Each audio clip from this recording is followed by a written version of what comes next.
My name is Emily, and this is the story of how my life turned upside down at 25. It all started when I married Jason, the man I believed to be my soulmate. We met in college, and after 3 years of dating, we decided to take the big step. Our wedding was a dream come true, intimate, surrounded by people we loved. Among them was Robert, Jason's father, a 55-year-old man who seemed to defy time with his vitality and charm. Robert was always more than a father-in-law to me. From the beginning, he treated me like a daughter, making me feel part of the family even before I officially became one. His kindness and attention gave me a sense of security that I had never experienced before. Little did I know that this feeling of comfort would be the beginning of a journey that would test the limits of my marriage and my own morality. After the wedding, Jason and I moved into a charming house on the outskirts of town. It was a gift from Robert, a gesture that, at the time, seemed to me just another demonstration of his generosity. The house was perfect, spacious, cozy, and with a garden that I loved tending to on Sunday mornings.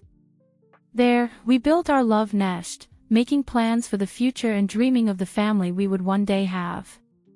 The first few months of marriage were like living in a bubble of happiness. Jason was attentive, loving, and made me feel loved every day. Our nights were filled with endless conversations about our dreams and aspirations.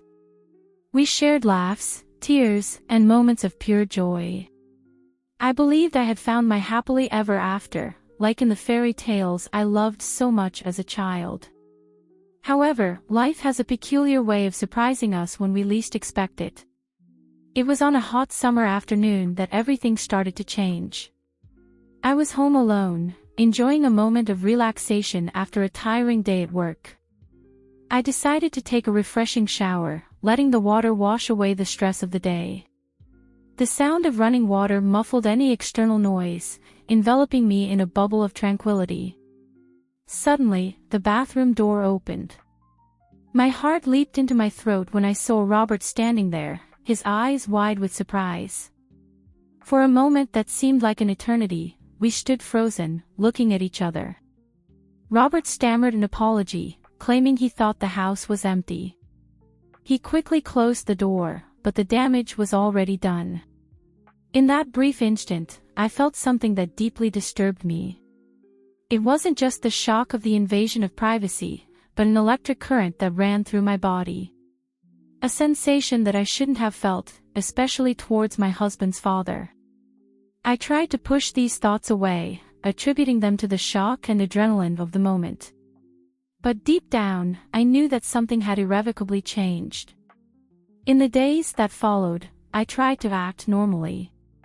Jason didn't know about the incident, and I saw no reason to worry him with something I considered a misunderstanding. However, every time Robert visited our house, I found myself hyper-aware of his presence. I noticed details that had previously gone unnoticed, the deep tone of his voice, the sparkle in his eyes when he smiled, the way his hands moved when he spoke. Robert, in turn, seemed more attentive than ever. He made a point of asking about my day, about my work projects. Sometimes, he brought small gifts, a book he thought I would like, a plant for my garden. Gestures that I previously saw as purely paternal now gained new meaning in my confused mind. Jason, absorbed in his work and our plans for the future, didn't notice the growing tension between his father and his wife. He continued to be the loving and dedicated husband he had always been, which only increased my guilt for the thoughts that began to haunt me. It was at a family party that things started to get out of control. Jason had to leave early due to a work emergency, leaving me alone with Robert and other relatives. As the night progressed and guests left, I found myself alone with Robert on the porch, contemplating the stars. "Emily," he said softly, his gaze fixed on the night sky, "have you ever wondered if you made the right choices in life?" The question caught me off guard. "What do you mean, Robert?" He turned to me, his eyes reflecting the moonlight. "Sometimes, I think life presents us with opportunities that we don't realize until it's too late." My heart raced. I knew I should change the subject, go back inside, do anything to break that moment. But something kept me there, trapped in his gaze. "Robert, I..." Before I could finish, he leaned in and kissed me. It was a soft kiss, almost hesitant, but charged with a passion I didn't expect. For a moment, I allowed myself to reciprocate, lost in the sensation of his lips on mine. Then, as if awakening from a trance, I abruptly pulled away. "We can't," I whispered, my voice trembling. "This is wrong." Robert nodded, a mix of regret and desire in his eyes. "I know. I'm sorry, Emily. This won't happen again." But we both knew it was an empty promise. That kiss opened the doors to something I had been trying to deny for weeks. From that night on, my life turned into a whirlwind of conflicting emotions. The days that followed were a nightmare of guilt and desire. Every moment I spent with Jason was tainted by the memory of that kiss. I hated myself for betraying my husband's trust, for desiring his father. But at the same time, I couldn't stop thinking about Robert, about how he made me feel. I began to create excuses to see him. Surprise visits to his house to pick up something Jason had forgotten, accidental encounters at the supermarket. Every time we saw each other, the tension between us grew. We exchanged meaningful glances, touches that lasted a little longer than they should. It was as if we were dancing on the edge of a precipice, knowing that the next step would lead us into free fall. Jason, immersed in a big project at work, didn't notice the subtle changes in my behavior. I felt terrible for deceiving him, for betraying his trust in this way. But the attraction I felt for Robert was like a force of nature, impossible to resist. It was on a rainy afternoon that we finally crossed the line. Jason was on a business trip, and I was at home, trying to distract myself with a book. The doorbell rang, and there was Robert, soaked by the rain. "Sorry to show up like this," he said, his voice hoarse. "I just needed to see you." At that moment, all the barriers I had built crumbled. I pulled him into the house and, without thinking twice, kissed him with all the pent-up passion of the past few weeks. It was as if a dam had broken, releasing a torrent of emotions and desire. We spent the afternoon in each other's arms, exploring feelings we knew were forbidden, but irresistible. The guilt was there, hovering over us like a dark cloud, but at that moment, we didn't care. We were lost in each other, oblivious to the world outside. When Jason returned from his trip, I was torn apart inside. How could I look into the eyes of the man I had sworn to love and honor, knowing what I had done? How could I continue living this lie? The weeks that followed were an exercise in self-deception. I tried to convince myself that what had happened with Robert was a mistake, a moment of weakness that wouldn't be repeated. But deep in my heart, I knew I was lying to myself. Robert and I began to meet in secret. Discreet hotels, outings to neighboring towns where no one knew us. Each encounter was a mixture of ecstasy and guilt. Robert made me feel alive, desired in a way I had never experienced before.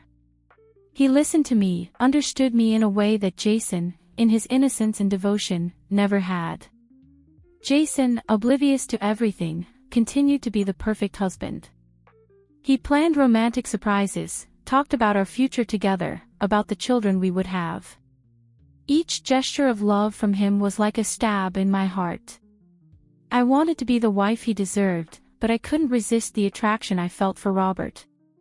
It was on one of those nights, after a family dinner, that Robert made a proposal that would change everything. "Let's run away together, Emily," he whispered while we were alone in the kitchen. "We can start a new life, away from all this." I was shocked. Run away. Abandon my life, my marriage, everything I had built. For a moment, the idea seemed tempting. A chance to escape the guilt, to live this forbidden love without restraints. But then, the image of Jason appeared in my mind. The man who had given me his heart, who trusted me completely. "I can't, Robert," I replied, tears in my eyes. I still love Jason. I can't do this to him." Robert was silent for a long moment. "I understand," he finally said, his voice laden with sadness. "But know that my feelings for you are real, Emily. This isn't just an adventure for me." That conversation was a turning point. I realized I had gone too far, that I was risking destroying not only my marriage but Jason's entire family. I decided it was time to end everything, to try to save what was left of my marriage. In the days that followed, I avoided Robert as much as possible. I stopped responding to his messages, made up excuses not to be home when he visited. It was painful, but I knew it was necessary. Jason, however, began to notice changes in my behavior. I was distant, anxious, constantly lost in thought. One night, after another silent dinner, he finally confronted me. "Emily, what's going on?" he asked, his eyes full of concern. "You've been so different lately. Is something wrong?" At that moment, looking into the eyes of the man I had betrayed, something inside me broke. All the lies, all the guilt, all the weight of the last few weeks came crashing down on me. And before I could stop myself, the words started to come out. "Jason, I did something terrible," I began, my voice trembling. I had an affair." Jason's face went through a series of emotions in a matter of seconds: shock, disbelief, pain. "An affair? With whom?" I closed my eyes, unable to face his gaze. With your father." The silence that followed was deafening. When I finally had the courage to look at Jason, I saw silent tears running down his face. The pain in his eyes was like a knife in my heart. "Why?" he finally asked, his voice almost a whisper. I tried to explain. I talked about how it all started, about my confusion, about how Robert made me feel understood in a way I had never experienced before. But every word sounded like an empty excuse to my own ears. To my surprise, Jason didn't scream, didn't explode in anger as I expected. Instead, he remained silent for a long time, processing everything I had said. "Emily," he finally spoke, his voice calm but laden with emotion. "I love you. More than you can imagine. And that's why this hurts so much. But I also know my father. I know how manipulative he can be, how he always gets what he wants." I was shocked by his reaction. I expected anger, shouting, maybe even for him to throw me out of the house. But not this understanding that I certainly didn't deserve. "Jason, He raised his hand, interrupting me. "Don't say anything now. I need time to process all of this. And we need to talk to my father." The days that followed were a nightmare. Jason confronted Robert, a conversation from which I was spared, but whose shouts I could hear even from the other side of the house. Robert left our lives that day, leaving behind a trail of emotional destruction. Jason and I started couples therapy. The first sessions were painful, full of tears and veiled accusations. Slowly, we began to unearth the problems that had led us to this point. We discovered that, despite the love we felt for each other, we had let communication fall by the wayside, each of us getting lost in our own world. The reconstruction of our marriage was a slow and difficult process. There were days when I thought we wouldn't make it, that the damage I had caused was irreparable. But Jason, with a strength I didn't know he possessed, was determined to fight for us. Gradually, we began to rediscover each other. We talked for hours, not just about the affair, but about our dreams, fears, and hopes. Each conversation was like removing a layer of hurt and resentment, bringing us a little closer. Months passed, and slowly we began to build a new normal. It wasn't perfect, far from it. There were days when the weight of guilt suffocated me, days when I saw the pain in Jason's eyes and wondered if he would ever truly forgive me. But there were also moments of tenderness, of shared laughter, that gave me hope that maybe, just maybe, we could overcome this. A year after the revelation of the affair, Jason and I decided to renew our vows. It was an intimate ceremony, just the two of us and an officiant, on the beach where we had our first date. As I looked into the eyes of the man I had hurt so deeply, but who still chose to stand by my side, I felt a wave of gratitude and love so intense I could barely breathe. "Emily," Jason said, his voice trembling slightly as he held my hands, "this past year has been the hardest of my life. There were moments when I thought we wouldn't get through this. But standing here today, looking at you, I know I made the right choice. I love you, with all your flaws and fragilities. And I promise to continue loving you, every day of my life." Tears were streaming down my face as I responded, "Jason, I don't deserve your love or your forgiveness. What I did was unforgivable, and yet, you found it in your heart to forgive. I promise to spend the rest of my life striving to be worthy of that love, to be the wife you deserve. I love you, today and always." We exchanged rings again, symbols not only of our love but of our resilience, our ability to overcome even the greatest adversities. In the years that followed, Jason and I worked hard to keep our marriage strong. The shadow of what had happened never completely disappeared, but we learned not to let it dominate our lives. We had two wonderful children, Sophia and Lucas, who brought a new light to our lives. Robert remained absent, a mutual decision that, although painful, was necessary for our healing. Sometimes, I found myself thinking about him, wondering how he was, if he had found peace. But these thoughts were fleeting, quickly replaced by gratitude for the incredible man I was lucky enough to share my life with. As I watched Jason playing with our children in the backyard, I can't help but reflect on the journey that brought us here. The path was difficult, full of obstacles that seemed insurmountable. There were moments of doubt, of fear, of deep regret. But there were also moments of unconditional love, of true forgiveness, of personal growth. I learned that true love is not a fairy tale. It's not perfect, it's not always easy. It's a choice we make every day, a decision to stand by the person we love, even when it's difficult. Especially when it's difficult. My experience taught me valuable lessons about honesty, fidelity, and the true meaning of commitment. I learned that the grass isn't always greener on the other side, that the excitement of a forbidden affair pales in comparison to the deep and lasting love of a solid marriage. Today, I look to the future with hope and gratitude. Gratitude for Jason, for his strength and unwavering love. Gratitude for the second chance I received, a chance to be the wife and mother I always wanted to be. And gratitude for the hard lessons that made me a better person. Our story isn't perfect. It's marked by mistakes, pain, and regret.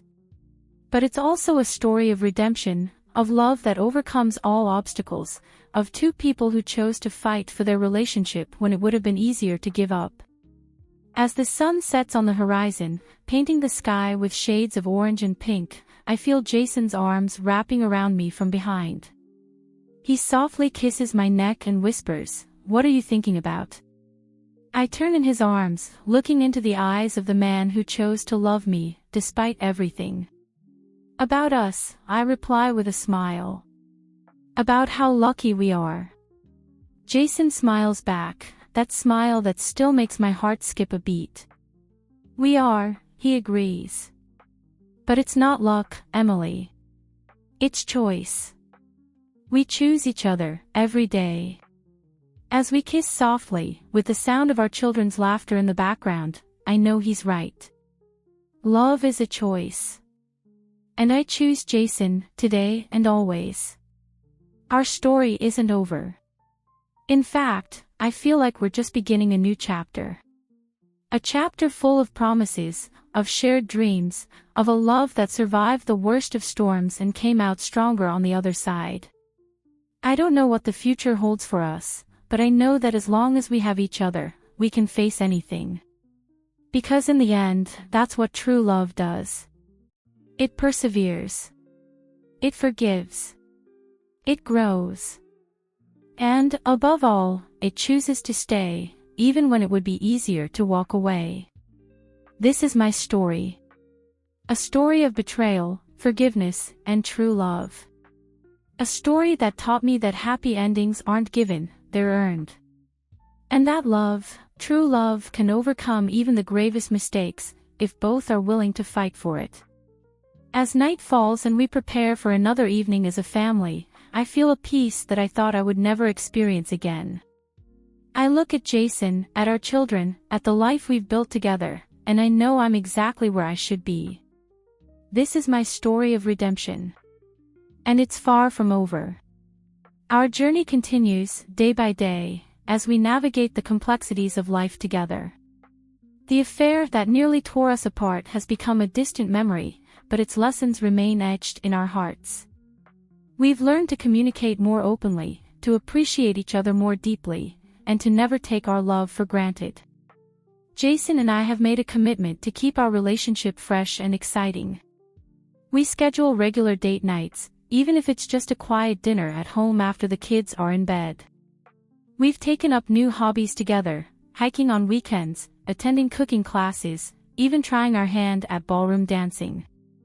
These shared experiences have brought us closer, creating new memories that overshadow the painful ones of the past. Our children, Sophia and Lucas, have grown into wonderful young individuals. Sophia, now 10, is a bright and compassionate girl with a talent for art. Lucas, at 8, is a bundle of energy with a passion for sports. Watching them grow, seeing the best parts of Jason and myself reflected in them, fills me with a joy I never thought possible in the aftermath of my betrayal. Parenting has brought its own set of challenges, but it's also strengthened our bond. Jason and I present a united front, supporting each other through the ups and downs of raising children. We make sure to carve out time for just the two of us, recognizing that a strong marriage is the foundation of a happy family. Our relationship with Jason's extended family has slowly healed over time. It was difficult at first, the tension was palpable at family gatherings, and I often felt like an outsider. But Jason's unwavering support and our visible efforts to rebuild our marriage gradually won them over. Now, holidays are joyous occasions, filled with laughter and love. Robert, however, remains a complicated subject. He moved to another state shortly after the confrontation with Jason, and we've had minimal contact since then. Occasionally, we receive a birthday card for the children or a brief email update, but that's the extent of our interaction. It's a necessary boundary that we've all respected for the sake of our family's healing. There are moments when I catch a glimpse of sadness in Jason's eyes, especially around Father's Day or his dad's birthday. I know he misses the relationship he once had with his father, and the guilt of being the cause of that rift weighs heavily on me. But Jason always reassures me, reminding me that we've both grown from this experience and that our family is stronger for having weathered the storm together. As for me, I've focused on personal growth and self-improvement. Therapy has been a crucial part of my journey, helping me understand the underlying issues that led to my infidelity. I've learned to love and value myself, to set healthy boundaries, and to communicate my needs effectively. This work on myself has not only made me a better wife and mother but has also helped me in my career and friendships. I've also found solace in volunteering at a local women's shelter. Helping other women who are struggling with relationships and self-worth has been incredibly rewarding. It's given me perspective on my own experiences and allowed me to turn my past mistakes into a force for good. Jason has been my biggest supporter in all these endeavors. He's encouraged me to pursue my passions, to further my education, and to never stop growing as a person. His faith in me, even after everything that happened, continues to amaze and inspire me. Our love story isn't the fairy tale I once imagined, but it's real and deep and lasting. We've seen each other at our worst and chose to love anyway. We've faced challenges that would have broken many couples, and emerged stronger. Our love isn't based on blind passion or idealized notions of romance, but on mutual respect, shared values, and a deep commitment to each other and our family. As I sit here, watching the sunset paint the sky in brilliant hues, I feel a sense of contentment wash over me. Jason joins me on the porch swing, wrapping an arm around my shoulders. We sit in comfortable silence, listening to the distant laughter of our children playing in the backyard. "Penny, for your thoughts?" Jason asks, giving my shoulder a gentle squeeze. I lean into him, savoring his warmth and familiar scent. "I was just thinking about how far we've come," I reply. "About how grateful I am for this life we've built together." Jason presses a kiss to my temple. "Me too, Emily. There were times when I wasn't sure we'd make it, but I'm so glad we did." I turn to face him, taking in the lines around his eyes that weren't there when we first met, the flecks of gray at his temples. To me, he's more handsome now than ever before, these signs of age a testament to the life we've shared. "I love you, Jason," I say, pouring all my emotion into those simple words. "Thank you for choosing us, for choosing me, even when I didn't deserve it." He cups my face in his hands, his gaze intense. "I love you too, Emily. Always have, always will.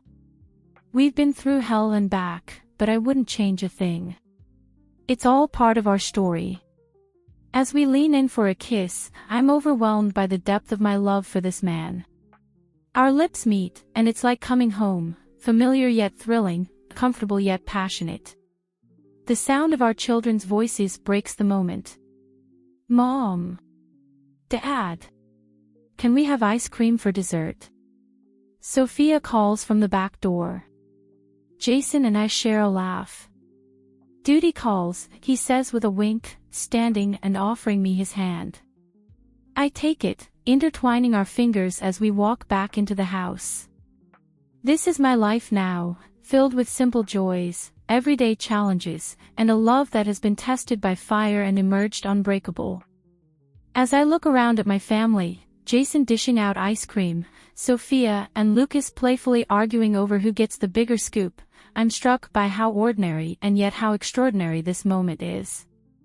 This is what I almost threw away, what I fought so hard to regain and protect. I know that our story isn't over. There will be more challenges to face, more obstacles to overcome. But I also know that whatever life throws our way, Jason and I will face it together. We've learned the hard way that love isn't just a feeling, it's a choice, a commitment, a daily decision to put each other first. And so, as another day draws to a close in our imperfectly perfect life, I silently renew my vows to Jason. To love him, to cherish him, to be faithful to him in all ways. To continue working on myself, on our relationship, on our family. To never again take for granted the precious gift of his love and trust. This is my story, a story of betrayal and forgiveness, of loss and redemption, of a love that refused to die. It's a story that continues to unfold, day by day, moment by moment. And I can't wait to see what the next chapter holds.